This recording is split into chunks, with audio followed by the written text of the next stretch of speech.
carry us through. Amen.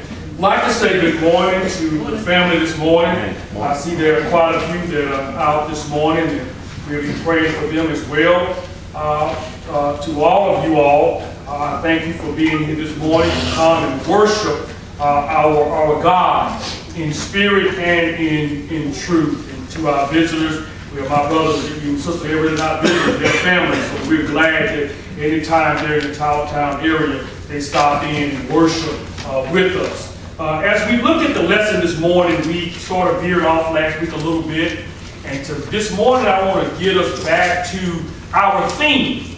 Getting back to our theme and looking back on last year. Were you a fan or a follower of God?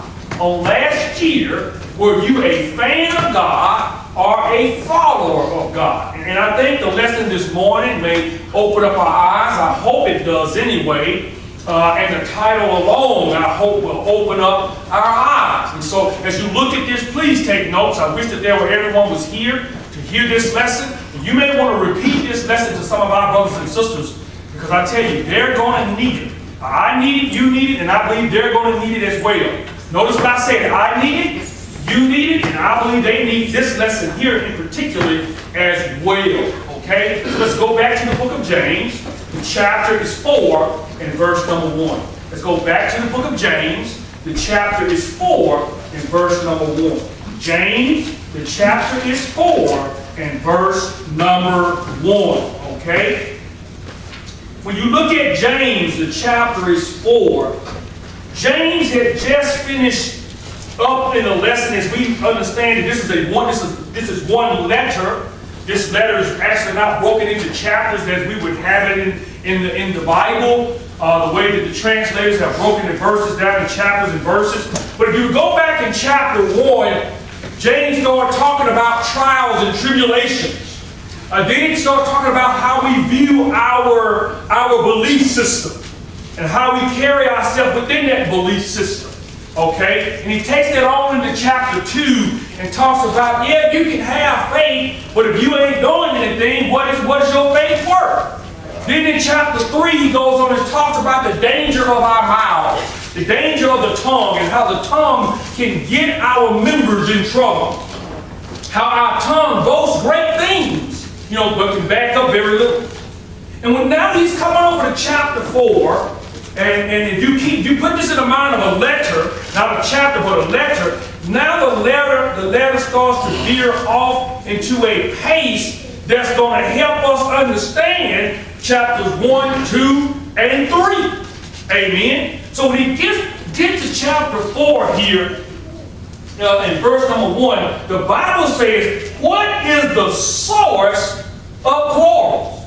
Now he let us up, Sister Mary said, you count it joy when you go through various trials and tribulations.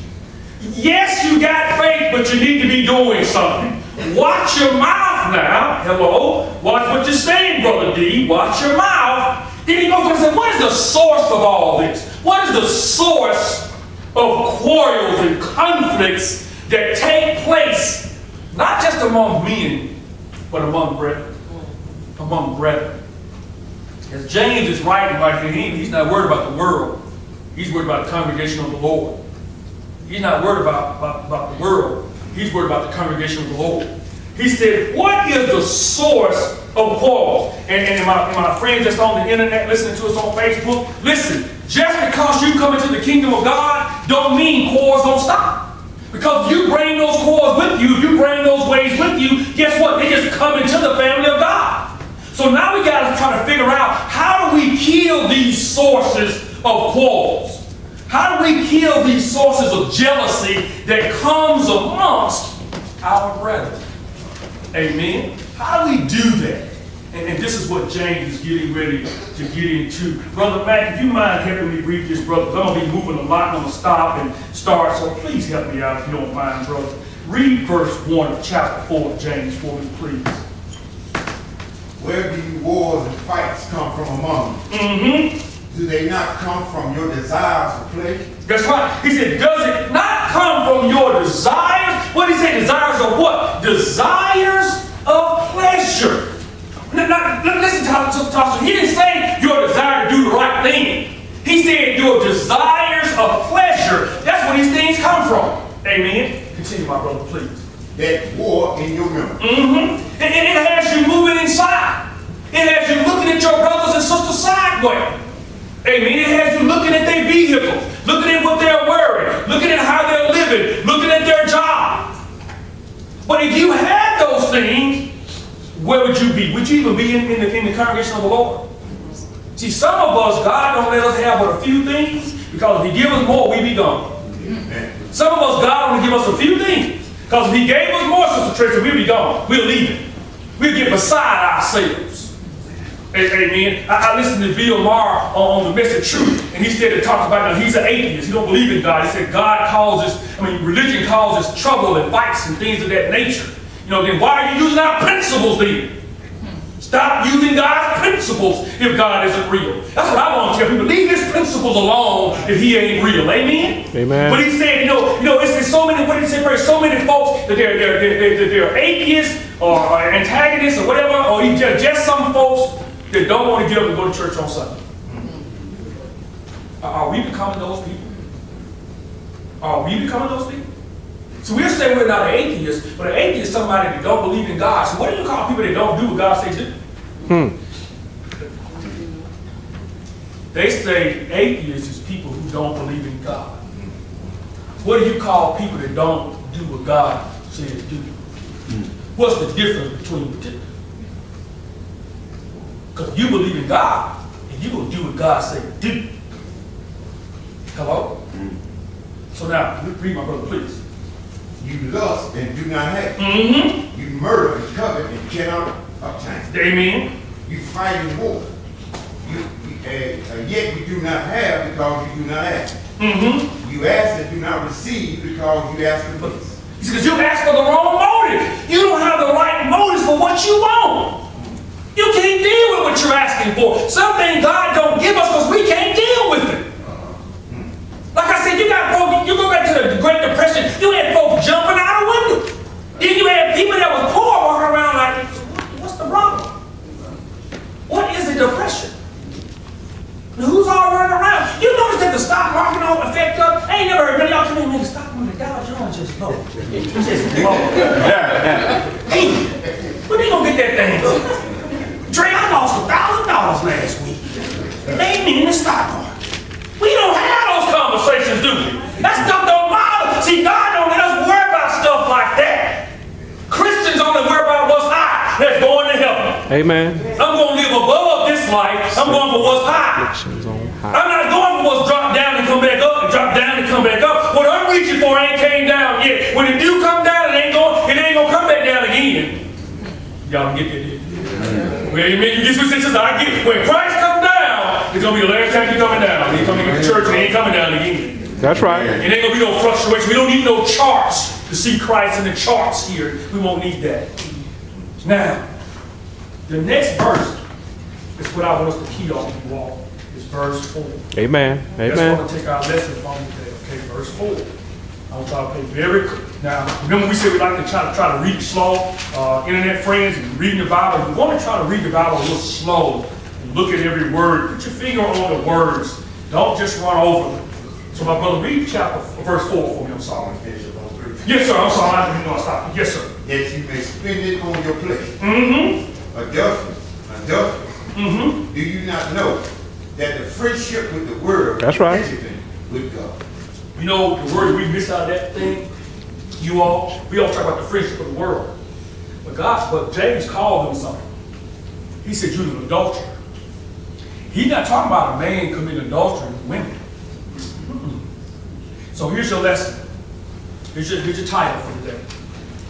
On last year, did you cheat on God? On last year, did you cheat on God? James called them, mother, an adulterer. He said, you adulterer. Why? Because you are cheating on God because you're too busy looking at the world and lusting after it than following God. Well, last year, were we men and women who was cheating on God, looking at our neighbors going, wow, that must be nice. That must be nice. You know, I had a brother that helped me, and I didn't even get a chance to talk to him when we went to polish the pulpit. He said, you keep reflecting back on things, you hate that you left those things. So I started thinking. I started talking less about my Army experiences. Keep them down. Am I missing that? So am I saying now because I'm a Christian I don't have any fun? I like when that brother talked, and I don't know if y'all that was here remember that. We was in the main auditorium. He said, you keep reflecting back on things. You saying I'm sorry, but now that I'm a Christian, I can't do it. Man, it was bad, it was good back then. I was like, wow, he was deep. He was deep. I was like, oh, he helped me. He helped me. No, he helped y'all. He helped me. All right, let me stop here. Oh, cut that off. Cut that off. And then the house would purge some things out. My wife didn't even notice. I'm purging. That's what we get. Burn all that. Burn all that stuff. We need all of it. Burn that. Burn it. Burn it. That was my stuff. That ain't to my her stuff. She got to do all. I had to burn mine. I ain't looked at my yearbook. Get out of there. Hey, seriously, y'all. I went through my yearbook. Why am I keeping these pictures here? Seen it. People on the house. Burn. Amen. Because you start looking back, you start reminiscing. Was it good? It was so good back then. Why did I need to come to God? Hello? It was so good, but why did I need to come to God? Hello? I thank that brother. I wish I could hug his neck, man. Kiss him on the cheek. Brother, help me. I'm dead serious, you all. And I started thinking about this lesson on last year. Did you cheat on God? How many of us was cheating on God and still cheating on God? Wait a minute now, before we say we ain't. We got to look at these points first. We got to break these points down. James says, you adulterer. That's right. Now, I noticed I read in the Bible, where the Bible said no adulterer is going to enter the kingdom of God. That's right. Does the Bible not say that? See, know ye not that a fornicator and an adulterer will not enter the kingdom of God. And we see that ain't me because they ain't cheating on my spouse. You're cheating on the one that purchased you with his blood. You're cheating on the one that translated you out of darkness and put you into the kingdom of his dear son. You're cheating on the one that qualified you. Amen. You're cheating on the one that gave you his last name. You're cheating on the one that only you can move him or cause him to grieve. I like to think about that. When you look at marriage, I used to tell some of my coworkers, man, stop worrying about the people, some of the coworkers. The only body that should grieve you should be your spouse. Now think about God's reason we're espoused to him, and the angel said, what is about man that caused him to grieve so? Well, you think the world caused him to grieve. What do you think his own caused him to grieve when I done gave you my last name? I done protected you. I done sacrificed for you. And you still cheating on me. So I'm asking on last year, did you cheat on God? Amen. Did you cheat on God on last year? Amen.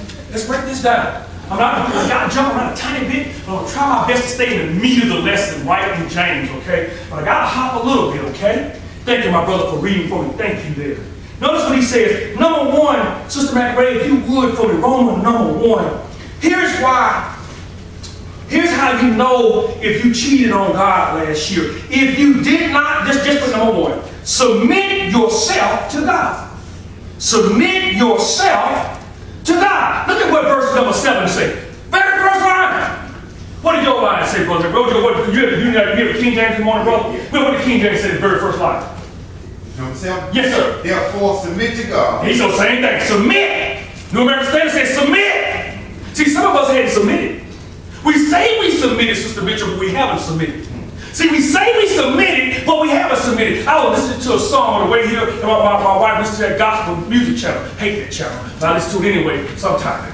People in there say, easy, you hate that? Because the stuff they sing about ain't true. The stuff they sing about they don't do. So why sing about it? Well, when God said whatever he said, I say yes. I say yes. I say, y'all don't say yes. The Bible said, hear the gospel. Amen. Believe the gospel. Repent and be baptized to be baptized? I say yes. I say yes. I was thinking about that all the way here. I was thinking about my lesson. When that song come on, I say yes. No, they don't say yes. Stop drinking. Well, I got to drink some drink water in the wine. I say yes. Amen. We start putting things down when we start trying to read. What did God say? Amen. But you say yes. No, you don't. The Bible says submit yourselves to God. How many on last year we really, listen to me now, please. How many of us really submitted ourselves to God? How many of us put ourselves out the way and say, God, I'm going to do your will. Then I'm going to do what you say do. Now, I know I'm going to stumble sometimes, but the majority of this scale is going to be up for you. Amen? And I'm really trying to do your will. I'm not saying y'all shouldn't judge me. So you ain't trying to do the will of God. You ain't trying to do the will of God. No, you ain't. You just don't want nobody in your business. That's right. You just don't want nobody in your business. Amen. Somebody pop over and look, come on my house and I call him first.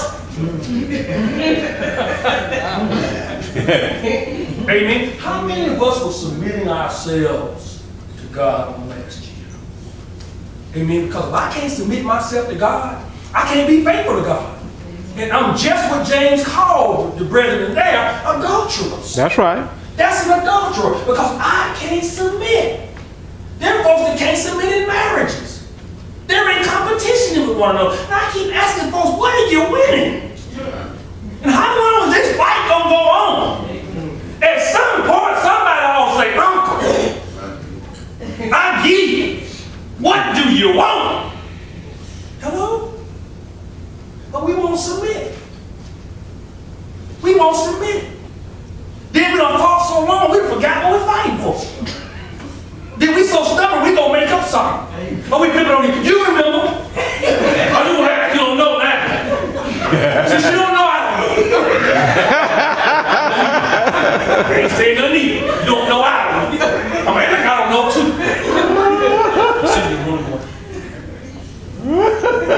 Hello? That's how we are as humans. That's how we are as humans. Amen? Amen. Submit. See, people will stop calling us hypocrites if we submit to God. And they'll see us out somewhere, they'll see us. Now, I've had people just seem like this week was my trying week of people cutting me off. Just to come on. See, I think I just started tapping and singing something. Just, Father, just take my mind away from it right now and just go somewhere else. Because my patience is being challenged this week. My patience is being really challenged this week. Really challenged. And I had to submit to God. That's the Father that you have.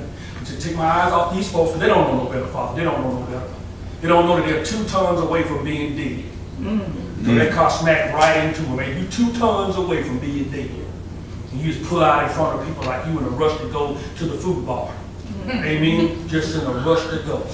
Hello? So if you don't submit yourself to God, you are an adulterer. And some folks refuse to submit to God.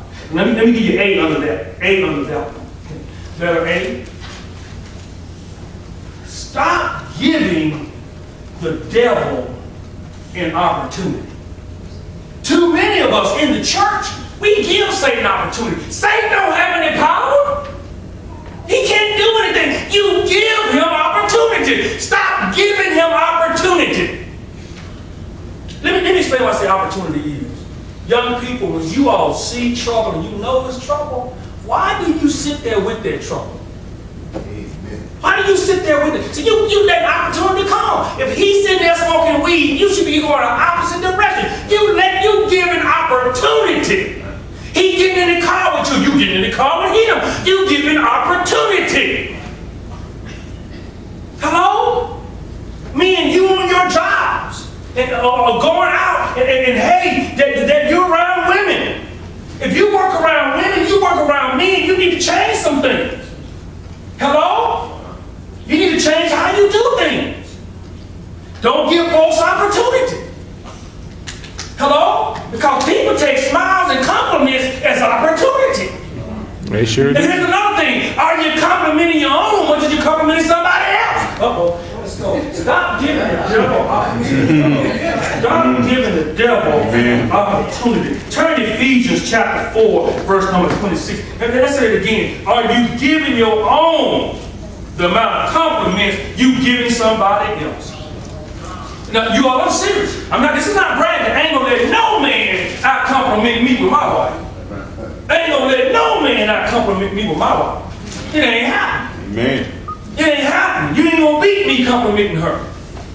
I'm talking about genuine compliments. Things you don't even think about. Just a simple dinner or lunch or clothes iron. Thank you. I appreciate that. Appreciate you being the type of compliment that God wanted man and woman to have. Amen. I thank you for that. Give some compliments. Amen. See, we got to stop giving the devil opportunity. And sometimes, family, we complain about things we shouldn't complain about. Some things we should just let ride. But see, we give Satan an opportunity. And you come in, the house is clean, dinner is done. I don't care if you weren't thinking about eating that. Sit down, close it, and eat it. Amen? Mm-hmm. If you come home, sweetheart, and he done washed and mopped the floors and he didn't take out the trash, say, hey, it ain't that serious right now. And he done mopped and did so and so. He washed one car, why you didn't wash the other? Hello? You can't give Satan opportunities. A lot of times, y'all, we give Satan opportunities. And then when you look at that, you in Ephesians chapter 4, verse 26 and 27. Yes, sir. Be angry and do not sin. That's right. Do not let the sun go down on your wrath. Yes, sir. Nor give place to the devil. He said, don't give place to Satan. Don't give him an opportunity. Don't give him an opportunity to come into your household. And then folks out there, they holler, no, God is blessing me. Then things go wrong. Then they wonder how it goes wrong. Because you gave Satan an opportunity. What looked like a blessing can really be a curse. Right. Amen. Hello? That woman don't belong to you, that's a curse. That man don't belong to you, that's a curse. That ain't no blessing, that's a curse. If people wonder why things ain't going right, that's a curse. Amen? Young people coming up pregnant, well, I don't know how this happened. What you mean you don't know how this happened? Hello? People end up on drugs, end up in prison. How this happened? You giving Satan an opportunity. We in the church, now watch this, let me turn this a little bit, shouldn't give Satan an opportunity when it comes to love. That's right. We should love one another better than that. Quarrels, what do you say? What is the source of quarrels?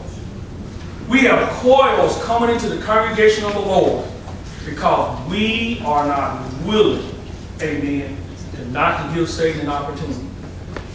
We got to tell people how we feel. We got to tell people off. We got to put people in their place. We got to go and I'm going to show him, tell her, tell him.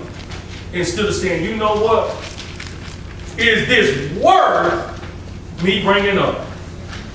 Is this going to harm us or help us? It's like at home. When you got a marriage situation where say some things happen, you as a wife, you as a husband need to see, is this worth conversating about? And I know who I'm going to go talk to. Hello? Why do you think Paul told him in Galatians chapter 6, verse number 1? He said, consider yourself. That's right. Consider yourself before you go. Consider yourself before you go. Now, watch this, family.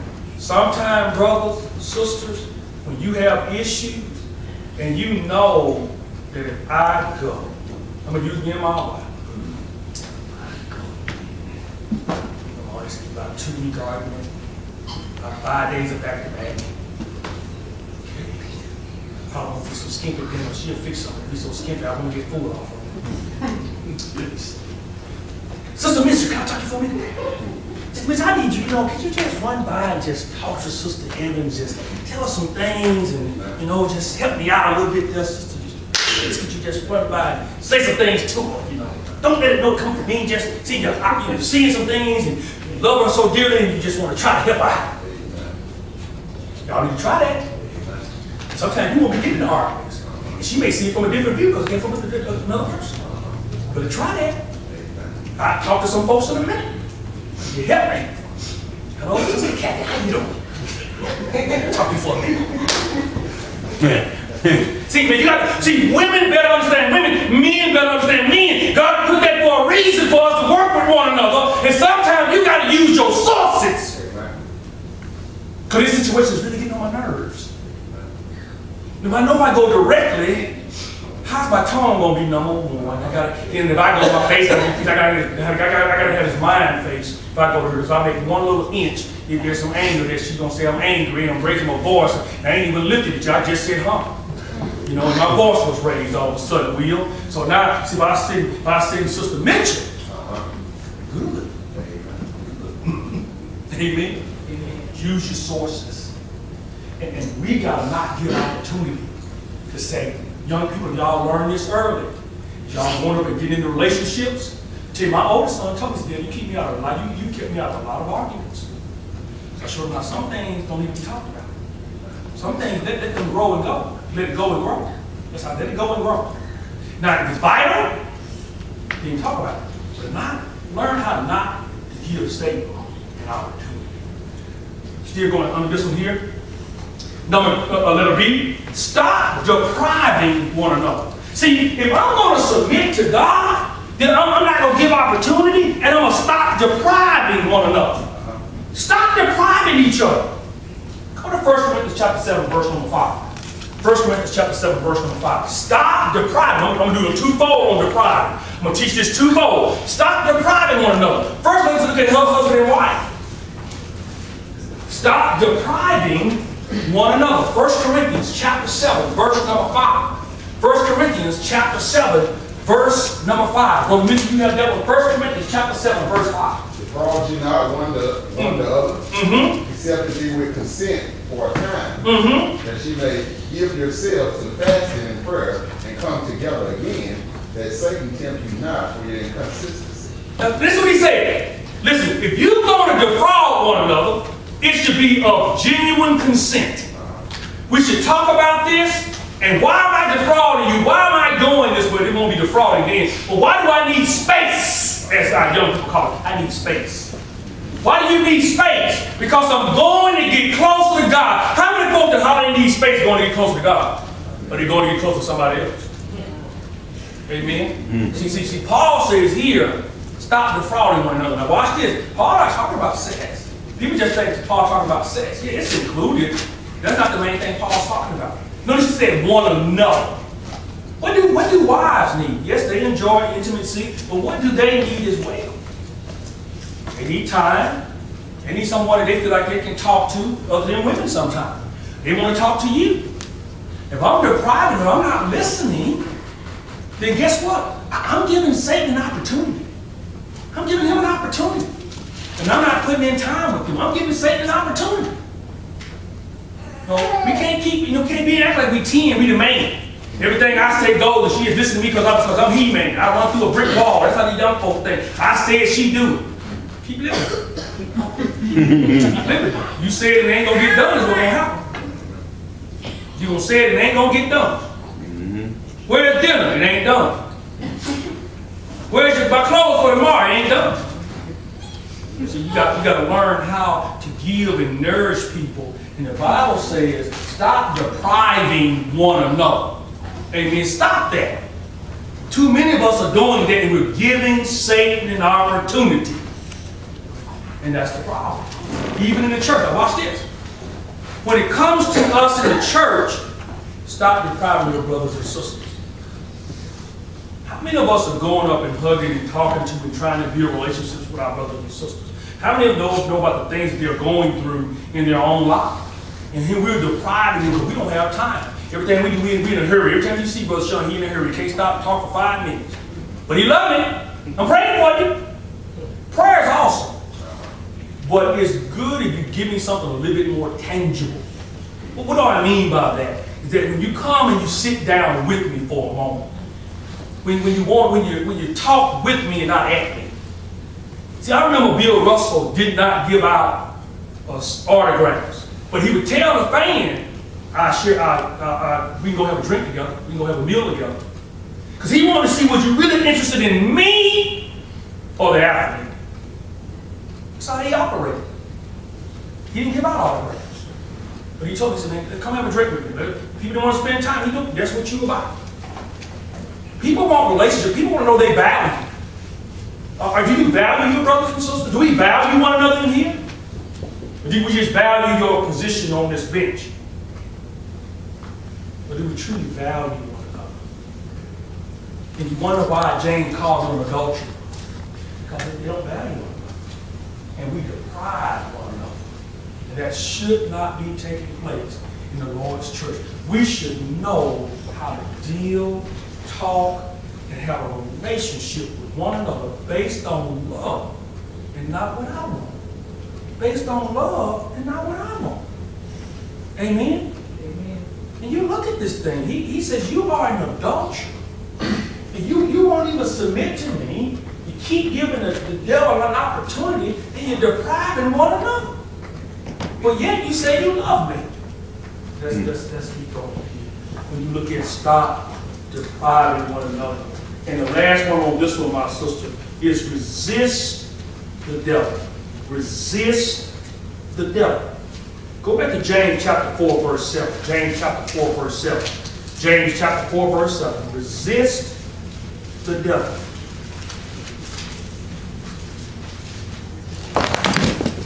Resist the devil. Notice what he said in James chapter 4, verse 7. Submit therefore to God, resist the devil, and he will flee from you. You know the problem, Brother Mitchell? We don't resist the devil. He offers and we accept. We don't even attempt to try to fight against it. Some of us accept whatever comes out there. Amen. Amen. When are we going to start resisting? Everything good ain't going. Amen. And if we don't learn anything, we should learn from Hollywood, athletes, and all these people, presidents. We should learn from them. But we don't resist nothing. We act like it ain't going to happen to me. Magic Johnson contacted AIDS. You think he got it from somebody that wasn't appealing to him? He's quiet, isn't he?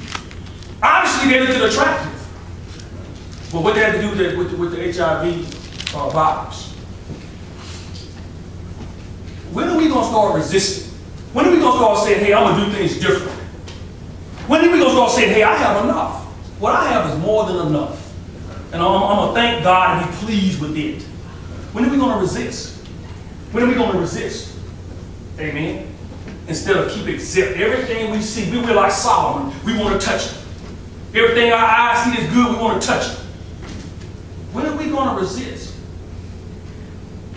I mean, when are we going to say, hey, I don't want to deal, I don't want this stuff. It's like when I'm on Facebook sometimes. Some people I got to resist. I can't allow anything to come on my page. Me and Dre was talking about this morning. I had two back-to-back young ladies that asked me to be their friend. My mind wondering, okay, how you get me and who are you and why you dress like that? That's right. Right. And I didn't accept the friend request. Some things you got to resist. Oh, here we are. I'm going to check it out and see what it is. If it ain't no good, then I'm going to resist it. Friendship with the Now you give it an opportunity. Amen. Now you give it what? Opportunity. You know, and that's the thing. We got to stop that. We ain't resisting anything, and we giving everything an opportunity, and we depriving God from being with us. You depriving God because you don't want to do what God said do, so you depriving Him to have your way. You're depriving Him to have your way, and you think you're going to prosper because I'm getting over it, don't nobody know about it. No, it's going to come to head sooner or later. It's going to come to head sooner or later. You're going to be found out. And you're going to be looking sad, or you're going to be sick, you're going to be dying, or you're going to end up in hell wanting to just pick from a boat. Amen? Just pick from a boat. You got to understand, we serve God. We serve a mighty God. Are you going to serve Him? Amen? Or are you going to act like you serve Him and you're really just a fan? You're really just a fan. You're not a true follower. Hello? Let's keep going. I got to get a couple more of these before we go.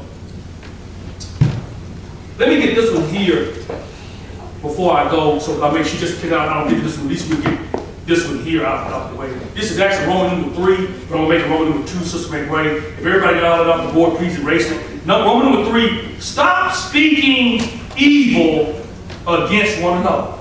Stop speaking evil against one another. Stop speaking evil against one another. See, how are we going to win folks over when folks here see us doing the things that we're doing? You know, stop speaking evil against one another. Where did I get that from? Right there in the text. In James here. In James chapter 4, verse number 11. James chapter 4, verse number 11. Notice what he says. Do not speak against one another, brethren. Do not speak against one another. Why do we do that? Why do we speak against one another? Why do we treat each other like that? Why? Let me ask another question to y'all. What are y'all trying to get out of when you speak against your brother? What are you trying to get out of?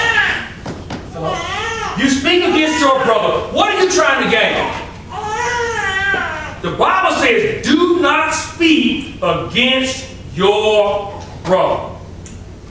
Hello? What are you trying to gain out of that?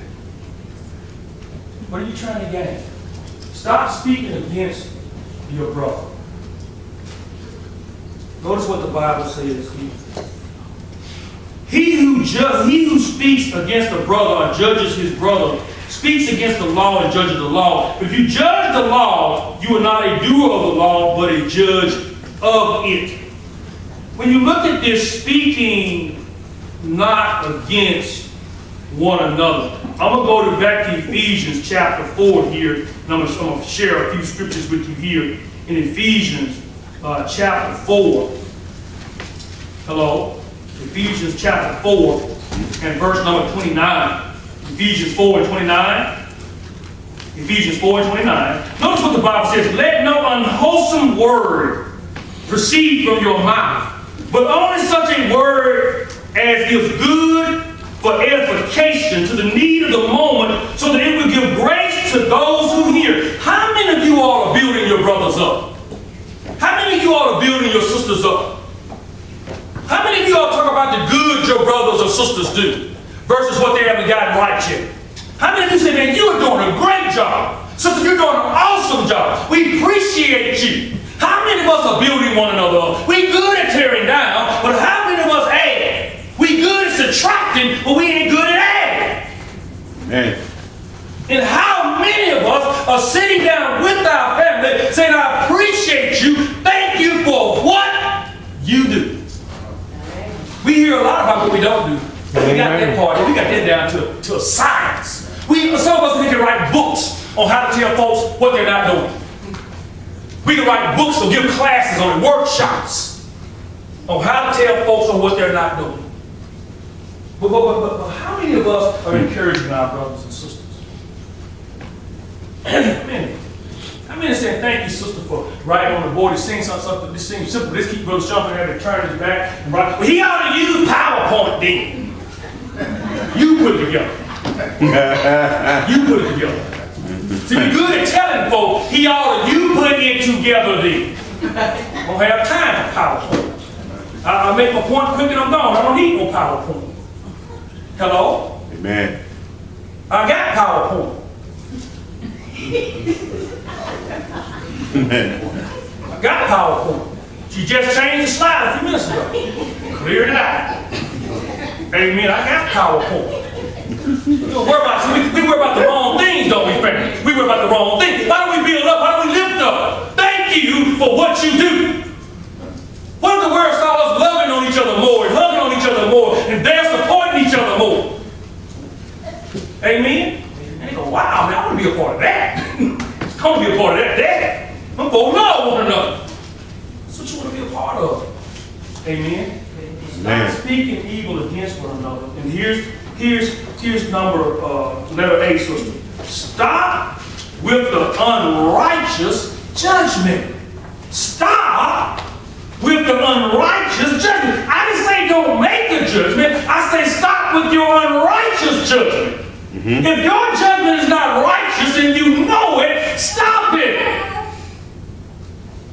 You think God is pleased with that? You think God is pleased with that? Stop with your unrighteous judgment. Notice what he says here. Verse number 11.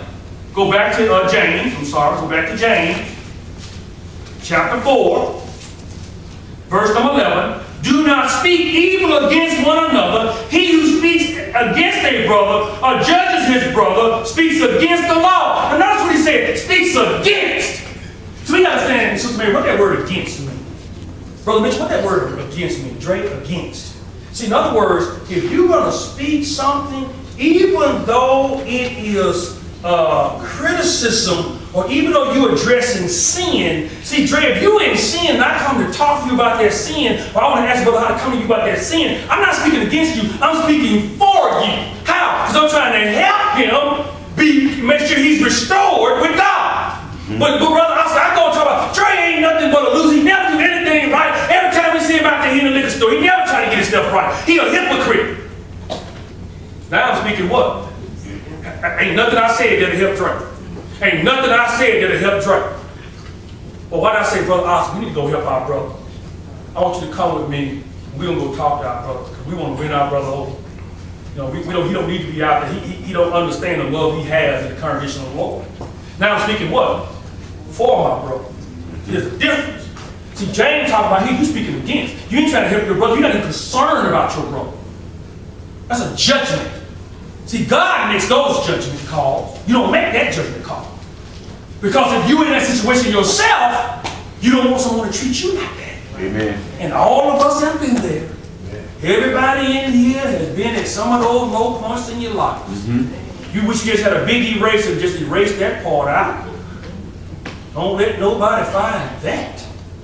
Amen. I like when people try to bring up stuff on the president and the senator. They're going to try to bring up, oh, look how the president did it. He's a broker, blah, blah, blah, blah, blah, blah, blah. What you got in your closet? Hey, I ain't running for office. Now, I say it, he get, and just something. Are we not hypocrites? I'm not taking up on the man. I'm just saying you all, fair is fair. You got to be right. You got senators there trying to talk about, trying to judge somebody, oh, you going to do this, this, and this. What are you doing? Hello? How did we get in some of these situations? Y'all been the one ruling. Y'all been the one making most of the decisions. Hello? It's Barack, but he ain't serving by himself. It's Trump, he ain't by himself. Hello? One man ain't doing it by himself. See, we don't look at it like that. In the kingdom of God, we can't be doing each other like that. How you know how y'all in government, we both for the same thing, they killing each other, talking about each other, cutting each other up. The only thing they ain't got like this, I think the Japanese want to be fighting over there, they be fighting, they probably throwing punches. I'm like, Lord. We almost there. We just about there. I'm just waiting. It's coming just soon, it's going to be somebody going to throw a blow. And it ain't going to be for no righteousness, it ain't going to be for no love for the country. And it ain't going to be for that. Facebook friends, some of the same folks say they love this country, some of the same ones that ran when war was announced. Amen, brother. Hello? It rained when war was announced. Then they come back and want to make a movie about a war hero. You played the main part and you ran when the war came. Killed you with some folks. Amen? Stop making unrighteous judgment on this folks.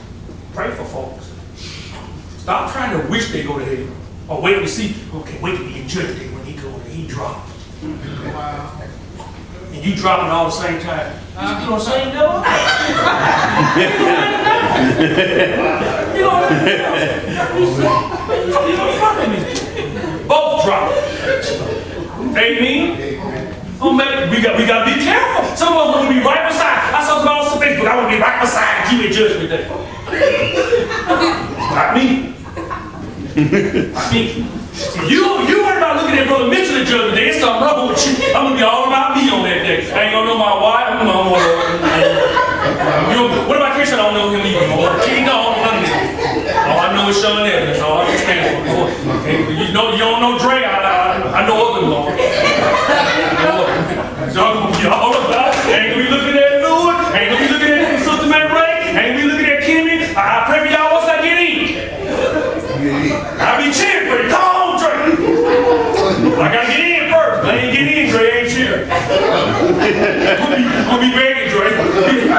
Let you know, y'all. Amen. Well, how you gonna worry about somebody else's soul when you should be worried about yours? Amen. And I'm worried about my soul. Amen. About nobody else's soul. TK, ain't nobody. I love y'all. Love y'all. Y'all my hearts. That day, I'm going to be the selfish person in the universe. How many spots we got, Lord? I mean, we don't feel enough. Oscar, I'm sorry. I'm stepping in front of Oscar. Sorry, Oscar. Amen. I Just being honest with you all. Amen. Stop making unrighteous judgment. You can't make that call. Make a righteous judgment for your brother. Build him up. You want him to go to heaven. Why? Christ died for him. Because he ain't got there yet don't mean he ain't going to get there. Did y'all hear that? Mm-hmm. Because he hadn't made the way you think he should be yet, don't mean he's not going to get there. Can you give him some time? Can you give them some time? Can you be patient with your brothers and sisters and let them grow into some things? We didn't get there yesterday, and some of us still ain't there. Man. I'm not there yet. I'm trying, but I have Facebook family. I hadn't made it yet. I'm not even near the pinnacle. I'm not near the pinnacle. Amen? Hello? And that keeps you humble. That keeps you humble. Let's go. We're trying to end this up here. Also, this is the last one. This was Sister McRae. B. This should be A right here. Letter B is simple. It's simple. Do the right thing. Do the right thing. That's it. Where did you get that from, Brother Shun? Look at verse number 17. Amen. Look at verse number 17. Therefore, to one who knows the right thing to do and does not do it, to him is sin. So what should we do then? Do the right thing. It's just that simple. How can't we do the right thing? Amen? I'm going to stop there. Why can't we do the right thing? Why is it we always want to do the opposite of what God wants us to do and say we in fellowship with God or how we love God? We don't love Him. No, we don't. We don't love Him. Because if you love Him, we going to do the thing that He said do. Amen. On last year, did you cheat on God? No. On last year, was you so in tune to the world and you was drawn by its fragrance and the perfume that the world had that you just had to have some of it? Amen. Some of us love the smell of the world. We love the look of the world. Amen. But you need to look at the end result, which you ought to be looking at. You need to look at the end result. That's what you ought to be looking at. Like right now, what is Mardi Gras kicking off? We just had a parade in Hattiesburg yesterday. Man, you're going to have people everywhere. People going to be half naked. All these things. Look at the end result. Jesus said, enter ye into the straight gate. Because that broad road looks good. It looks good. He said, and many there be going on that broad road. But at the end of that road is destruction. And few people going to get on the narrow road. He said, the narrow road leads to life. But few people going to find it. Because the narrow road looks too boring. It looks too boring. Amen. When you come to God, when you submit to Him, when you stop trying to entertain the world, stop trying to run out to somebody that don't want you, and come to God. Stop running after somebody that don't want you. Young people, you all on our TV, you don't get to school, get to college, there'll be people all around your circle. They may be in your circle, but they don't like you, TK. Why they in my circle, Brother Sean? Because of the benefits that you bring. See, I had to teach my kids that. Why are they with you? Are they with you because they like you as an individual, or they like the benefits that you bring? See, certain ones bring benefits. What do you mean, Brother Sean? There's some kids, some people have a natural ability to draw. They draw people to it. They're like a magnet. You hear them guys sitting there going, everybody trying to hang around here. Don't let a few little young ladies start to hang around. He started putting two and two together. One over here. Over there. Everybody like being with him. I got to leave Lewis. I'm getting in this group. I'm in the group just hanging around too. That's called entourage. I'm just hanging around for whatever going to fall off the rich man's table. Amen. I'm going to feed myself whatever falls off the table. Whatever crumb come out, I'm trying to grab it. But I don't like him to save my life. I don't like him. But he brings a whole lot of benefits. You got people that just get selfish and ignorant and hard-hearted. That's how they think. It's for the benefits, family. And you got to ask for them. They all clowning around you. What are you around me for? Amen? Because like I said last week, everybody gonna go find their group. But the groups you need to be in, the groups that are really important, are gonna be the smallest groups around. Those that are called Christians, it's only gonna be a few of them. Small little group, they don't count. Small. Those that are gonna be smart kids, small group. And the smaller the group becomes. Because you know what smart people say? I need people around me that's more intelligent than me. So if they're not more intelligent than me, you can't hang in my groups, you'll make me dumb. That's a true statement. Think about the concept now. Why am I hanging around you and your foolish conversation? That means I'm having more foolish conversation than intelligent conversations. So I'm trying to find somebody that I can relate to. We talk on an intelligent level. Amen. Who do doctors hang around? Doctors. They don't hang around me. I don't speak good English. Shun gonna have me talking all country. Hello? Saying theirs and things like that. Y'all. Hello? Pecan, pecan, whatever one they want to use. Hello? You see the point I'm making? But if you come to God, He's saying, I don't care how you talk, how you look, where you been. The only thing I'm concerned with is where you want to go. You want to go. Now, if you want eternal life, you want to be with this Christ. If you just want life, then you will Christ you want. How do I come to Christ and know that I can be His child? By obeying the gospel. How Christ died, buried, and rose again the third day. By willing to entrust your soul to Him. By repenting of your sin, leaving that lifestyle. If you got to go shake out the house and throw some stuff away to remind you of those past lifestyles, get rid of it. It ain't going to hurt you. I don't even miss some stuff I done threw. I don't even miss it. I forgot I threw it out. But it was good to get rid of it. Well, it really was good to get rid of it. Because I'm like, why are you hanging on to it? Are you trying to go back? So it was really good. Trust me. Felt good. Felt good. What are you trying to prove? Think about those concepts. Leave that stuff alone. Confess that Jesus Christ is the Son of God. Be baptized for the remission of sin. Christ will add you to His church. You want to look for one, He's going to put you in His. I mean, you just look for His those who are congregating to worship Him the right way. He's going to put you in His church, not man's church. You're a child of God last year, and even now, you say, man, I've been cheating. I've been cheating. And it's time to repent of our sins and refocus ourselves. Come where God wants us to be. Will you come? Come now and stand and say, I will answer when He calls for me.